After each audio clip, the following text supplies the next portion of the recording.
Ladies and gentlemen, hang on to your hats because we're back with Game 2, Na'Vi versus Liquid, a match for the ages, and at least one that I've been looking forward to for a long, long time. It's the G-1 League North American European qualifiers. Team Liquid has never defeated Na'Vi in a full best-of-3, but right now they're primed to do it. They lead the series 1-0. They have to win this match, so does Na'Vi. The loser goes home. They're done. They won't be going to China. The winner moves on to play the winner of EG versus Dignitas, the second match in our best of our doubleheader coming up later today. I'm LD of Beyond the Summit, and I'm joined by a guy that happens to be in the same building with me. It's the man, the myth, the legend himself. Purge, how you doing? I am doing great, man. That game one hyped me up so much. It was so fun watching Liquid play that game. They look Chinese. Their coordination was so effective. It was really amazing. And they had such a good start as well with that triple kill. Everything just went well for them. It was really fun. Yeah, I mean, like you were saying, it was an amazing start, obviously getting those 3 kills. But what impressed me wasn't the 3 kills they got. It was what they did with it afterwards. It's just really efficient movement, great decision-making. I didn't feel like they were wasting any time that game. Every movement felt like it had a purpose, and that's really the sense you get when you watch the top Chinese teams. How many Beastmaster Roars were effective for kills? It was amazing. It's like every time that was off cooldown, he went and made a kill happen. He killed Queen of Pain. Despite Queen of Pain having a good start for Na'Vi, they still shut her down with multiple kills. It was just super impressive play out of Bulba on the mid-roll. I was really impressed with Liquid last game. And Bulba is a player that sometimes he can press and kind of force the issue, but very patient that game. Waited in the secret shop for quite some time. They went for that initial smoke gank, and they couldn't find Funnick, but he snuck into the trees when the creep wave was pushed, and then in the end they got him. And that's really when the ball started rolling for Liquid. And one of the recipes for success in that game one was this Lifestealer, the hero, the siege engine that really helped them break the tier 3 mid, and they'll go for it again with the first pick. Yeah, so Lifestealer's drafted first. We see a Nyx Assassin as well as a Coddle ban. And then a Wisp and a Barret. Wisp has actually been starting to get first round banned quite a bit recently. Still really nasty hero with global ganks, and obviously a pretty good lane presence as well if you can combo that up with some other kind of stun. But what other heroes are being really popular first pick material right now? Well, I know for Na'Vi, they love the Dendi Mag. That's something they've turned to a lot. And they'll actually, and the Kuroki Rubik. That was the other one I was going to mention. So they'll go for the Rubik now. They'll also secure the Lifestealer. And I imagine the reason they go for it with the second pick is sometimes Liquid will take Bane for fluff and stuff. Or I think he's the one who usually plays it. Maybe IX Mike occasionally. And they want to make sure they have that full lockdown, the Fiend's Grip for the Lifestealer. So they'll take it now. I'm curious to see what Dendi plays this game, because when you pick up these two, if you go back for Magnus, then you don't have a single carry, and that's where Liquid says, we're going to ban out all the popular carries in the second stage. So they do grab the Shadow Demon again. IX Mike surely is going to play. That's more or less his signature hero. Really effective. Even last game, I loved how he picked up Shadow Poison at level 1 during that gank by the rune. That was just super cool. I've never seen a Shadow Demon do that before, but obviously a lot more useful than Disruption in that case, so that was so awesome. Yeah, I really like that, because Disruption has a very long cooldown at level 1. You use it once, and it really doesn't do damage. The illusion's a tiny bit, but the Shadow Poison did sustain damage over the course of that fight. Yeah, you might as well spend his mana. One Disruption is really not going to do much more than 100 or so. It's great for setup, but that's really about it. They've got one last pick here.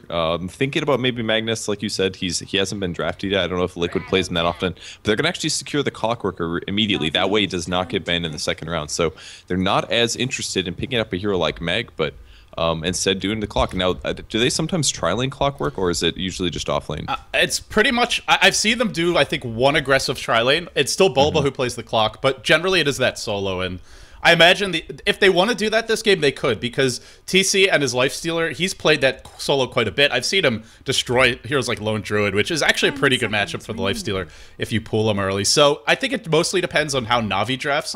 They do have a pretty strong defensive tri-lane already, and they'll go for the Dendi Storm Spirit. Liquid had the option of taking this for themselves, and it worked for them last game, but they'll decide not to, and instead it'll be Na'Vi who snap it up. Interesting. We don't get to see Dendi play Storm too often, but the hero has been popping up occasionally the last few days. I think some other team picked Storm Spirit today as well, even before this best of 3, but Darkseer making it to the second round bans. And there's the Lina ban. Fluff really did play Lina fantastic last game. I'm pretty sure he didn't die.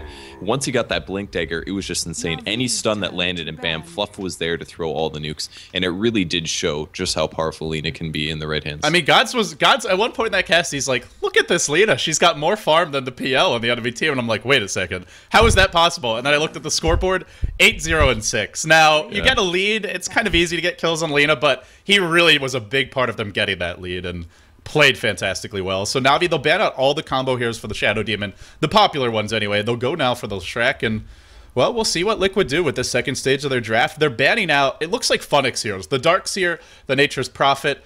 Also, Prophet, a very annoying partner for the Storm Spirit, so I think that's quite a smart ban. Yeah, that's really true. The globalness it's something we saw in the previous game, actually. Once they had that big advantage, they had good ward vision all over the place, and even though Storm Spirit didn't have a whole lot of farm, he literally only had treads and a null talisman. He could pop the Lifestealer inside and just ball forward and snag kills repeatedly. And that global presence is just something that's so hard to deal with if you are behind. Yeah, Anti-Mage's the final ban. That's something Na'Vi have turned to a lot, and it was actually something that we saw Fnatic use very effectively. The Storm Spirit Anti-Mage combo, where you lose the lanes, you lose the early game, perhaps. Doesn't matter. You take it late enough, you're all but assured of victory, and, well, Liquid will ban that out. They did have something of a way to deal with it with the Shadow Demon, but he's not, by no means, a full solution, and better just to remove it. Am I the only one hearing constant pings? I'm hearing that as well. Okay. They're talking about something. Someone is really insistent about something on the map that we can't see. It must be really important. Maybe Ice Frog himself has appeared out of the wild and revealed his true form. I wonder what his true form is. The Frog's evolve? Maybe... Yeah, actually, I guess the Frog is the evolved version, so... Yeah, I don't know. I guess so. He should be Ice Tadpole, and then he could turn into a frog. Oh, well. Go back in time and rechange his name for the reveal. You know, he could just be like Prince or something, man. He's famous enough. He can do what he wants. Yeah, the frog. Yeah, he could. Well, you know what he could be is like in some fairy tales, the frog turns into a beautiful prince. The beautiful prince Ice Frog gets kissed by the lovely maiden, Fluff and Stuff, and emerges from his shell. Well, we'll see the TA picked up here by Liquid. They'll go for Korok's, one of his signature snowball heroes, and they'll have a great matchup for him too. Templar Assassin versus Storm. I know Lumi was saying yesterday that actually Blitz believes that Storm should win this matchup, but in my experience, it's always been the TA that dominates. It casted as well as played, and that is what we saw yesterday, and especially in the hands of Korok. Dendy's going to have his hands full. I think the best way that you can play this as Storm versus TA is to keep TA away from the creep wave. That way, I mean, TA's range is actually pretty crap unless he can splash. So if you can keep him away from the creeps initially and trade with him there and then threaten remnants with refract down, then you can actually keep him away from doing damage to you. So I think that's how you have to play it. A little bit more aggressive than a typical Storm would be playing the early game. Yeah, and we'll see if that happens. And something interesting that I just realized is there's actually a lone Druid still in this pool, and now Na'Vi, they've picked up the Juggernauts. They have a strong tri-lane with the Rubik, the Bane, the Juggernaut, lots of lockdown, a decent amount of burst, and if they go for this Lone Druid here, they now have the Healing Ward, Juggernaut, Lone Druid combo push, and that's a scary thing to deal with. We'll see if they go for it, but generally that's why you would pick a Juggernaut here. Yeah, I don't think Liquid was too interested in picking up with Druid themselves. I personally think Bane is actually a great support counter for Lone Druid because you will max Enfeeble after Brain Sap. And at that point, minus 120 damage is so effective on the bear. It really does render him pretty useless in the mid game, and you actually have to build almost entirely damage items to try to compensate for that. And it's very easy for Bane to keep that spell up. So, but Lone Druid on Na'Vi would actually be pretty nasty, but they don't really have very good counter push right now. They've got Rubik Fade Bolt, and that's about it. And the Chen pickup could make things really, really scary for Na'Vi in the early game. Yeah, Blade Fury does a lot of damage, but you don't want to be in the middle of those creeps. And in the end, they debate it over, maybe talking about how they're going to lane this or what their early game strategy is. And they will go with the Funnic Lone Druid. So you imagine for Na'Vi an aggressive triple lane with the Kuroki, Rubik, the Puppy Bane, and then the Juggernaut for Havost. Dendy going solo mid, and then Funnic taking that safe lane farm. Maybe they... I mean, we'll see, because the one thing is, if Liquid won, they could even throw just TC versus Lone Druid, and TC has shown in the past he can easily win that matchup. Yeah, I think that might be smart, actually, because otherwise it would be Clockwork versus a Lone Druid, and that's not a very good matchup for Clockwork at all. He will get outlaned there, especially when Lone Druid hits level 5. So I think they might be better off, if TC's comfortable playing Lifestealer versus the Lone Druid, throw that matchup there and try to let the Clockwork, Shadow Demon, Chen do an okay job against the aggressive tri-lane. That's actually a great defensive dual lane. Clockwork can always drop cogs if he gets scared, and if he gets chain stunned or disabled, Shadow Demon can always disrupt him if he's really in a lot of trouble. So I really like the lane setups, and hopefully they do adjust into that kind of a thing. With that being said, we've got two teams in this game. Both of them, they want to go to China. They want to go to the LAN finals. Only one has been invited to the International 3 so far, but we do imagine the other one will be shortly. It's Na'Vi on the Dire side. Kuroki going to be playing his signature Rubik headed to the top lane. Dendi on the Storm, a hero that can make you go Opa. Let's see if it does today. Puppey on that Bane. It looks like he's pulled his entire team pretty much, has picked up 3 sets of regen for those teammates. Havos has actually been pulled by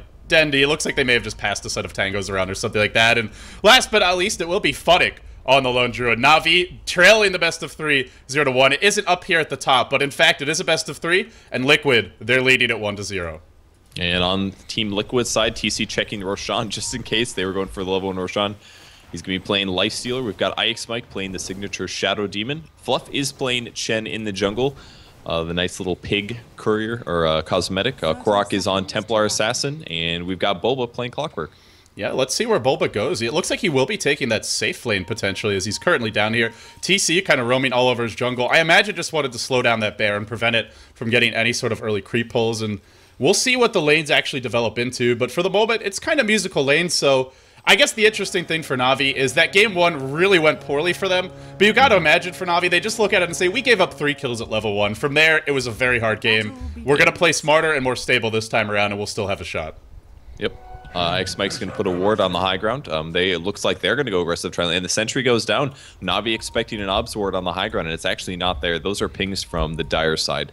And then finally a ping from IX Mike. So we'll see if this does get countered. I assume there's a sentry. No, there's actually no sentry at the moment. No sentry on Fluff, surprisingly. I guess they weren't really planning to pull that much anyway, so that's what they're doing. And look at this. The bear is possibly trying to block the large camp so that Fluff can't get started on. So he's going to have to shift into the middle of the jungle instead and start spawning creeps or stealing creeps there. Yeah, a bit of a nuisance. And the nice thing about blocking that camp is it's actually not far away from this bottom lane. So he will be able to pull the 1-minute creep wave and try and disrupt the creep equilibrium. Middle lane, they go in on Korok. Oh, just barely able to get out of range there, and no nightmare, no telekinesis. If that came through, it might have been dead. But with IX Mike in tow, and he'll be handing out middle lane, I imagine. It's till they see these supports, or at least some pulling going on top. They want to keep Korok safe, because if he has a slow start, I mean, this is a hero that does struggle. Yeah, and I do like how they put the Juggernaut versus the Templar Assassin. Jug is a great counter versus TA. We saw, I think, Next KZ used to draft this pretty often because he does a lot of damage over time using Blade Fury, so you can burn through the Refraction pretty quickly. So Korok does have to be a little careful, but he can definitely get better last hits. Bulba, top lane. He will drop the cogs, but he can be slept now. There is a lift. I imagine they'll wait for these cogs to run out and then look to go. Dendi will deploy a trap, and now the lift comes from Kuroki. Bulba thrown back. No cogs. No way out. He will go down. Good movement from Na'Vi. First blood goes to them, and a completely different start from what we saw in game 1. Yeah, that was really, really well done by Na'Vi. As soon as the cogs land down, you drop the Nightmare, and then when the cogs are gone, you can get the Storm positioned in, and he got so many remnants off. I think that was 2 remnants and overload nukes. I mean, who needs any kind of a damage carry? That's probably that's really huge damage for a typical carry in a lane. Absolutely, and it's because they have all those setup stuns. The Nightmare as well as the lift. He doesn't really need to take any points early in the pull. If he wants to, he can, but he doesn't actually need to if the supports are there. IX Mike is smoked up. They journey all the way from their own jungle. Liquid trying to get this top lane stabilized, trying to bring balance to the top lane. Can they do it? We'll find out. IX Mike looking for a disruption here. Dendi is only level 3. He will be disrupted from long range, and then the cogs to follow. Dendi pulled in, but his backup comes now. Kuroki lifting Bulba, throwing him out of his own cogs. Now Dendi slapped defensively by Puppey to try and keep him safe. A Test of Faith is there. Very low damage Test of Faith. Doesn't matter. Dendi goes down. Bulba would be the trade most likely unless he get juke. Not enough. He will fall. And now Fluff on the chase. Does he have another net? It should be cooling down for a little bit. 10 seconds to go. Disruption, however, is ready. Can IX Mike find it? No, he can't. Kuroki there with a 3-hero stun instead. He'll go for a different hero, and now the net is off cooldown. Kuroki might die as well. There we go. This chase goes on forever, and in the end, Kuroki won't be able to deny himself to neutrals. 2 kills, and all of a sudden, Dendi's back in the lane. Bulba's going to be back here any second as well, I do imagine. Test of Faith. It's 3 dead for Na'Vi this lane. Now Dendi going for the pull. Looks like at long last, he may find a kill. Fluff is low. He could tango. He will body block with the Dark Troll Warlord. Great individual play. Dendi can't even get the Dark Troll Warlord. And in the end, Liquid turn around what looked to be a pretty bad engagement for a few moments.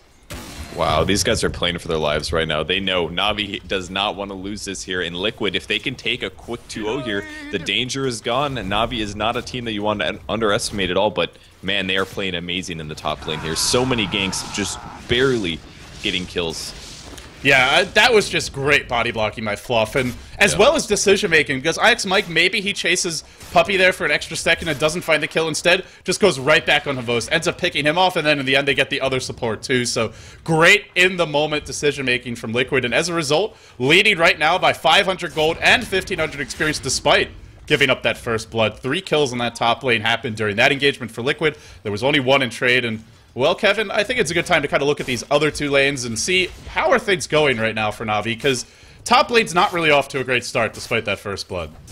Yeah, TC's doing fantastic. He's gotten complete free farm on his lane. We actually just now have Funnick bringing his second wave of creeps all the way. He did spend his first bear blocking that large camp to try to slow down Fluff, but it ended up costing him a lot of experience, and he can't even lane versus the Lifestealer now, because if he does come to lane, Lifestealer's going to open wounds. And Fluff actually ganked the bear. While that's happening, Havost charges in. He has a haster, and if he does pop this, Blade Fury will dispel his haste, and he probably won't be able to find that kill. So in the end, nice little juke from Korok, able to get out. But yeah, Fluff ganked the bear. It's not been a good lane for Funnick so far, and it's like I mentioned, it's TC really knows how to deal with this matchup, and he makes it look like Lone Druid is just a crappy laner. That's how good his Lifestealer play is versus the Lone Druid. Yeah, but in Funnick's defense, TC has been pretty much solo this whole time. Why they're actually ganking him, there's a disruption. They know he's probably going to be here. Level 2 Test of Faith. Let's see how much damage it does. He has a great soul summon. There it is. Big damage going down, and Funnick does get killed, so this is a really, really big advantage for Liquid. Bulba's actually level 3 at the moment. The rest of Navi's supports are swinging around, but they will be able to run past the tower and maybe even take it. Yeah, I mean, Puppey may try and slow down this push. Maybe he sleeps a Satyr or something, but to actually stop it's going to be very difficult. When TC's level 6, if he wants to engage on you, you will need to TP in someone to try and save your life. Meanwhile, Korok in the middle lane, starting to flex his muscles a bit, sitting at 23 and 8, and well, it's a lane that he's actually winning in terms of CS. Now he's taking a lot of Blade Fury damage. The healing ward will expire, and at the end of the day, the Juggernaut has great ways to remove refraction, but actually killing a TA is much more difficult, and we see that now. Havost, no level 6. Korok's gonna man up. He just got the traps. What a time to go in. 2 traps in a row. Havost will bottle up. No way out for him. He'll go down. Liquid leading by 5-2, 1,500 gold, and now over 2,000 experience. Yeah, that was a really nice play by Korok there. He dropped that first trap. It was all set up to 50% slow there, and Jug walked right into it. I'm pretty sure his Blade Fury wasn't up either, which meant that both Psionic traps were going to trigger. So really, really nice planning there for Korok, and a slight mistake there by Jug. Probably not a matchup that he plays very often, so I can understand why he'd make the mistake. It's kind of a tough situation for Havost. He did use Blade Fury right before that engagement, which is why it was down. And thing is, if you're not using Blade Fury to harass Korok, he's just free farming with refraction, and he's going to win in the basically the trade-off. So Korok, he pretty much always has refraction when he needs it. That's not something Havost has at his disposal, and in the end, it's a pretty decent matchup for Juggernaut if he has help from his supports. That's why they went for that level 1 gank, but they weren't able to find it, and since then, Korok's really stabilized. And the push comes in the bot lane. That's 3 of Liquid's heroes.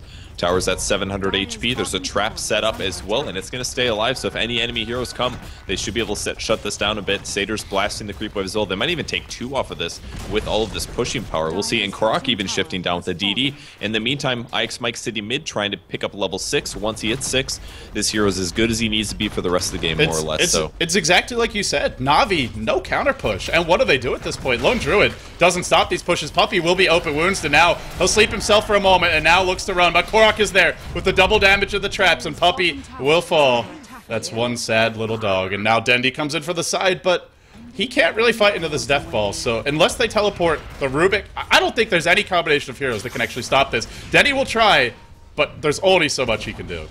Yeah, even Fluff not paying attention, but it didn't do enough. There's the slow traps, and Dendi's just going to walk out of there. He's trying to stop the push, but just not enough. And 2 towers go down quite rapidly, and that should give Team Liquid a huge gold advantage now. Yeah, they're up by 4,000 gold as well as 3,500 experience. We're going to see a very fast mech, I imagine, likely coming from Fluff and stuff. In fact, it is. Headdress is up, Buckler is up. This is going to be about a 9-minute mech.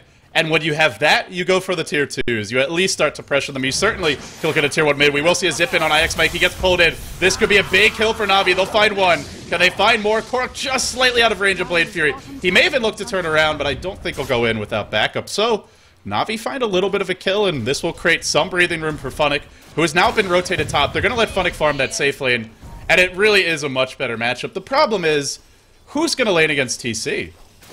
Yeah, I don't think anybody can manage this. And even look at his position right now. He's almost got an armlet, and he's sitting where the enemy tier 2 used to be. The only thing that's really a threat to him right now is maybe Fiend's Grip, but Puppey is barely about to peek over to level 5, so he is not quite ready to rumble or get a gank off on the Lifestealer. So. Yeah, that Death Bottom isn't going to help him get level 6 any quicker. And you know, you look at the off-lane Clockwork, he's level 5 right now, that lone Druid. Actually, Funnick has caught up, but they've had to devote a safe lane to get him caught up. And in the meantime, it's Dendi, who's only level 6, not really finding a whole lot. You compare that to his compatriot mid in Korok. Korok's level 8. It's because the lone Druid couldn't gain lane against the Lifestealer. Na'Vi have been forced to make some adjustments, and as a result, Korok with already a blink up. The tower golds and the fact that he's able to farm freely. This is one of the fastest blink daggers you'll ever get, and he has rushed it a bit. No upgraded boots, but this could do a ton of work. Yeah, it'll be interesting to see what the brown boots blink is like. It might be a mistake. I don't know. Most TAs right now either go for either Phase or Treads. There was a period of time where Phase is the only build that people went. But he does get the blink a lot faster. Top lane, make a play. Zip it on Bulba. They pull him in. They look to bring him down faster. They will. IX Mike is here, but it's a little too late. Not if TC comes, though. That's a 2-hero telekinesis stun. Doesn't matter is the question. Korok being trapped up and slowed down. The Blink Dagger is here, and Korok reigns free. Nobody focusing him. Dendi now on the run, and they're going to look to pick some heroes off one at a time, doing big damage. If you don't focus him, that Blink Dagger is going to do all sorts of work, and Korok just having complete freedom to do whatever he likes in these fights. The chase continues. Puppey, he's used the sleep, so now Korok says, great. TC won't get the kill. I get to pad my stats. Savos comes in, though, with an Omni Slash. There's your Hand of God to keep him alive. The mech is coming as well. Can Korok get a range? He's not running back towards Fluff. He doesn't need the mech. He's actually just going to man up. Havosta's going to die as well. That's 3 heroes dead. And it's the Rubik unable to do a thing. Funnick's lone Druid. What can he really do in the end? This is just not going according to expectation for Na'Vi.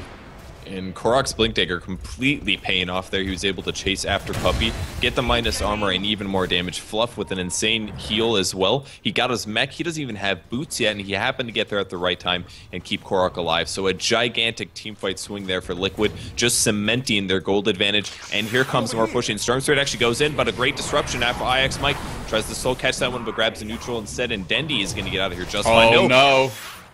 There was an infest there. I think maybe could have killed him, but not going to decide to use it in the end. Well, it only does 150 damage, and it's would have really been not close. that much burst. It would have been close if you throw in the auto attack and the minus armor that's there for Meld, but that's true. In the end, they'll play it safe, and Korok was out of mana, so they still get a tier 1. At the end of the day for Liquid, they want to find these kills, but then they want to turn them into towers, and having that early mechanism is one of the big reasons why they're able to do it, as well as, I mean, already 3 creeps for Fluff and Hand of God. This is probably one of the fastest Chen starts you'll ever see. Yeah, it is pretty amazing at 11 minutes like this. From here on out, if he gets really rich, he can even get an Aghanim Scepter or a Force Staff to add even more micro to the game. Or a Vlad's or something like that can really help out as well. Save that item from your carry picking it up instead. So in the end, Liquid, they'll rotate back towards mid. I imagine their next goal will be this tier 1 mid, and Na'Vi, they've smoked up. Potentially anticipating someone will come to defend bottom, and if not, Na'Vi will go for trades, and I think that's really the best idea for them. I don't see them taking these head-on fights, but you go for a trade, maybe you fight a pick off here or there, and you just stall as long as you can, which it looks like that is going to be the game plan for them. Yep, Dendi is doing everything he can to slow this push. He's even dropping remnants down, but all the neutrals are just right-clicking skeletons. There's even a centaur here, so great attack speed on the rest of Liquid. But the tier 1 tower will go down, so Na'Vi does take their first tower. They're giving up a tier 1 mid to do this, and in the end, that's a trade that Liquid will be happy to make, and if Na'Vi get a tier 2, then Na'Vi are going to feel good, but I imagine Liquid will take this tier 1, and then they'll back off. Dendi fishing for a deny. He will be netted. Can he be stunned in time? He will sit back, and, well, Liquid, are they actually going to chase this? I'm not sure they can kill off Dendi. They want Heroes to TP back. If they don't, they say, we're going to punish that. Dendi, 1 zip. And Na'Vi not backing off, so in the end, I like this trade better for Na'Vi. Liquid spending a lot of time hoping to force a TP, not able to do it. Now they'll force the TPs, and now Na'Vi will be the ones who look to run, and they'll get away, so Liquid blink first, and oh no, Bulba goes for a hook, blocked by Fluff, not able to find it. That could have caught 1 or maybe even 2 heroes. Ooh, it's not over yet, though. Look at Korok. He's got a haste, and he's got an infested Lifestealer. Kuroki is so dead. Wow, that was practically a 2-shot there, and he goes down, so it's not quite done yet. And wow, TA picks up a Bracer.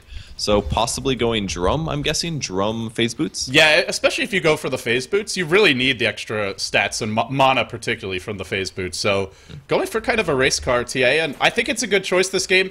I think for Liquid, just keep the pressure up, and this is an item that will fuel the aggression, as opposed to going for something bigger like a Desolator, which doesn't really do anything for you until you finish it. So I think it's a nice choice. And they're actually going to go Roche, and scary thing is, with Meld, they do this very quickly. Wow, yeah, they will definitely. -8 armor here, TC's in there, and they even have more attack speed from the Centaur, so I don't think Na'Vi can do a whole lot about this. There is a double no talisman on Stormspirit, but he's going to Remnant to get the vision from the high ground. He'll try to steal this Aegis, but he's got to be really, really careful, especially Bobo makes some cogs here. He's thinking about it. They go in, TA grabs it, and he's going to get on out. Kind of a weird fight. Like, I mean, they can't really shut down the Storm Spirit too hard because they don't have a whole lot of reliable disables. He's looking to maybe hookshot this. Can Avos dodge it? He does land it. Here comes the cogs as well, and he's right-clicking him. Avos has some creeps around. He has an Omni Slash here. He's going to pop it now. If Bulba will find the kill regardless. Too tanky to get the kill, and meanwhile, top lane, it looks like Na'Vi able to take a tier 1. Dire's Courier went down in the midst of the chaos, so for Liquid, getting some fantastic trades, and now with an Aegis, Korok's only going to get greedier. Now, what? Dendi kills off... I didn't even see what that happened, but all of a sudden, both Couriers dead.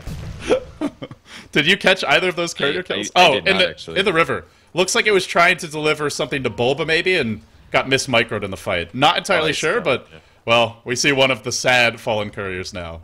Poor little guy. Speedy Imp Demon or whatever. I think the chicken was on the Radiance. That must have been the Dire Courier dying there. Okay. I have no idea. No idea. There's just Couriers dying everywhere. That's pretty much all I know. Feels like one of those pub games where your teammates get mad and then just start feeding them. But in the end, it's a great situation for Liquid right now. They're leading the best of 3, 1-0 if you're just tuning in, and they are now up by 12 kills to 5. More importantly, up by 7,500 gold and 7,500 experience. So they have such a strong snowball. They're going to look to go in now, I think, on Havost. Oh, he's got to be careful. Here we go. Will we see disruption? Disruption to start. Now the battery assault to follow. Havost will Blade Fury. He's not taking damage for the battery assault, but he is taking a lot of damage from Korok. And now, with no Blade Fury, no Omni Slash, a Test of Faith cleans it up. Now Bulba jams it in for 2 kills for Liquid, notching them to their belt. And looking at his tier 2 here, and I don't know if they actually stop. All the while, Dendi's just sitting here saying, I want to go in, but there's really nothing I can do. Yeah, there really isn't. Whoever gets jumped on can get sent back by Test of Faith, and even past that, Hand of God and a Mechanism, and a Shadow Demon. I mean, who do you jump on? If you try to kill the Shadow Demon, he's just going to get healed by the Chen. If you jump on the Chen, Shadow Demon's going to disrupt him, and Dendi just doesn't have enough damage potential right now. The best thing he can do is maybe cut the creeps, break them up with Remnant, but it doesn't matter. The Rax Tower's going down, and Na'Vi needs to do something about this before the game ends. No, they're not. They're going to have to fight without a tier 3. The tower goes down, infested Korok on the loose. Dendi's sitting right here, and Liquid lacking those reliable stuns. Can't really punish him for being there, but what they can do is say, if you come in, then we'll kill you, and right now drops a Remnant. Now the chase into the base. Are they going to go, or are they just going to work on the bear?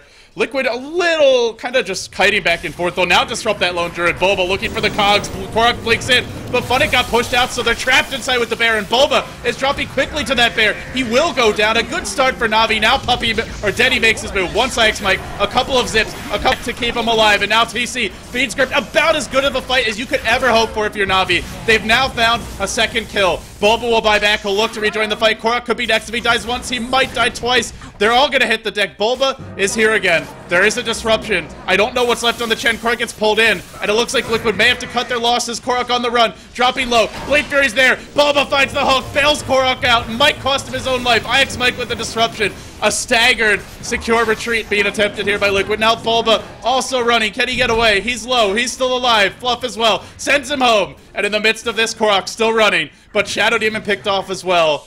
And it all just came down to those cogs, right? Where, oh, Fluff, maybe our last victim. It looks like he will go down. Those cogs, so unfortunate. In the end, Funnick just gets pushed out when they thought they'd have him inside. Yeah, and that's basically because of the Shadow Demon illusion spawning extra unit models, and it said, okay, which guys are going in here, and it ended up being the 2 illusions. Funnick got pushed out, and in the worst possible scenario, trapped in with the bear, and then he got rooted, and just really, really unfortunate for Liquid. If they would have won that team fight right there, that would have been a Rax, and the game probably would have ended. So Na'Vi barely by the skin of their teeth holding the game until later. It's still not looking fantastic for them, but that is a nice start. Say what you will about Na'Vi, and I don't really feel like we're seeing them in their prime right now by any stretch of the imagination. They did well at EMS, but didn't actually play that many games, to be honest. The nature of the tournament is just single elimination, and although they played well there, I don't feel like Na'Vi is in full swing yet, and yet still, in spite of that, this is a team that you really can't count out. They're not dead until their throne dies, until they actually GG and tap out, and, well, they're down by 8,000 gold, they're down by 5,000 experience, And I don't think that Liquid has to worry too much about taking it late, but I guess the one big concern is, like you mentioned, there's just no stuns for Dendi. So if I'm Liquid right now, they have to build... Well, actually, they have a Basher on TC. I feel like they'll really need a Scythe device as this game goes later. And who's going to build it is the question. They don't really have a lot of insane farmers. I mean, TA is not going to pick up a sheep. Lifestealer's probably not. Best they've probably got is going to be an Abyssal Blade, honestly. I think they'll get an Abyssal Blade way before something like a sheep. Maybe an Orchid will be picked up, but who's going to build it? It's like Lifestealer. Lifestealer is literally the hero that's going to go for the disable items this game, I think. I have cast a game where TA built a sheep, and it won their team the game, so it's not out of the question. But Korok isn't getting the kind of farm that Templar Assassin was. He's doing very well at 5-0 and 4. He could go for one, but it'll be a much later Scythe device at that. And, well, Dendi's going to zip in now, looking... Well, just hunting. Oh, he's hunting Fluff. This is a long way to go. He won't in the end. And for Na'Vi now, looks like they'll just kind of stabilize, sit back, and farm. They did lose their tier 3 mid. Racks are still up, and if they keep the lanes pushed out, even if Liquid wins one fight, they probably don't take Racks off of that, because they're just not... It's just a math problem where they won't be close enough to bring it down in time. And Dendi is going for a sheep stick himself, actually, picking up an ultimate orb that'll help him anti-carry, basically, any enemy carry. There's hookshot in on Puppey, actually. He's going to cog it as well, brain sap as well, but Bulba's kind of in some trouble. A lot of right clicks, and he's getting quite low. There's a ball lightning. One heal from, second heal from Fluff, and a disruption. He's still alive. Puppey's being chased. Puppey goes down. Bulba running for his life, and that's going to cost Dendi a lot of mana to secure the kill.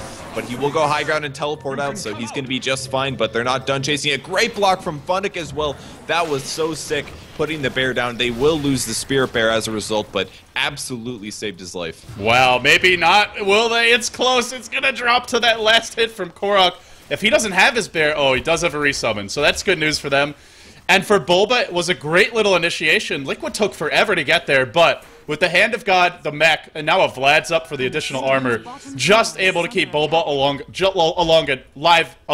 long enough to turn that fight around. So in the end, well, I think it's a decent trade for Na'Vi, just losing the Bane and getting the Clockwork. If anything, maybe slightly favors them. They also force Liquid to use a Hand of God, and now Liquid are going to try to push. So still having the item advantage, still having a strong pushing composition. Problem is, Na'Vi's got the creep equilibrium in their favor, and already the tier 2 is down bottom. Yeah, Havosis is taking up the rest of the creeps. Kuroki gets most of them with his Fade Bolt. And Jug backs off. Where does Jug go next to this item build is the real question. I mean, Jug is not a typical hard carry. He does not scale nearly as well as... I would say he's about approximate to a TA, but better. A little bit better, but not by that much. Lifestealer is definitely going to carry harder than the Jug will, but he's got to probably go Manta and maybe other half-utility items so he doesn't get disabled. I'm not quite sure. Yeah, it's an interesting hero. You can go for those. Oh, the Fiend's Grip Bulba. This is a very awkward engagement. The Omni Slash is there. Each hit killing off a creep, but Bulba will live. That was just really not the right kind of architecture for a fight. And now TC comes in. Looks to go. If he gets a bash here on Puppey, there's your hook by Bulba. Just a split second late. Won't find the kill. I will just say from personal experience, I know Havos loves to go Battle Fury on Juggernaut. Now, he's not having the kind of game he has had in the past when he's done it. I don't really think it's a hero that benefits as much from Battle Fury as others. You can cleave in the intermediate slashes when you're ulting, but in the end, we'll see. Dendi gets caught, open wounds, and he'll zip up to the high ground. Has a regenerate as well.